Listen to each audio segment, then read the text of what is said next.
இட்லி தோசைக்கு தேவையான சாம்பார், தக்காளி சாம்பார் எப்படி சுவையாக செய்கிறதுன்னு பார்க்கலாம். இது செய்கிறதுக்கு 10 நிமிஷமே போதும். திடீர்னு உங்கள் வீட்டுக்கு விருந்தாளிங்க வந்துட்டாங்கன்னா சீக்கிரமாக செஞ்சிடலாம். சீக்கிரமாக செஞ்சுட்டு சமையல் கட்டை விட்டு வெளியே வந்துடலாம். இதுக்கு தக்காளி, கடலை, மிளகாய், தேங்காய், பட்டைக்கிராம்பு, கருவேப்பிலை இதெல்லாம் சேர்த்து நல்லா அரைச்சிக்கணும். கடுகு போட்டு எண்ணெய் ஊற்றி கடுகு போட்டு கருவேப்பிலை போட்டு தாளிச்சிக்கலாம். நல்லா தாராளமாக தண்ணி ஊற்றிக்கலாம். நிறையா பேர்த்துக்கு வைக்கிறதா இது ரொம்ப ஈஸியான சாம்பார். கடலை நிறையா போட்டுருக்கு. கடலை கொஞ்சம் அதிகமாக போட்டிங்கன்னா நல்லா திக்காகவும் சாம்பார் அதிகமாகவும் வரும்.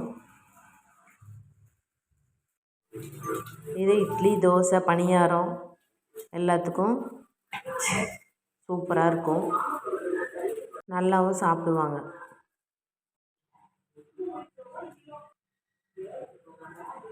டேஸ்டியான சாம்பாருக்கு ஃபாலோ பண்ணிக்கோங்க.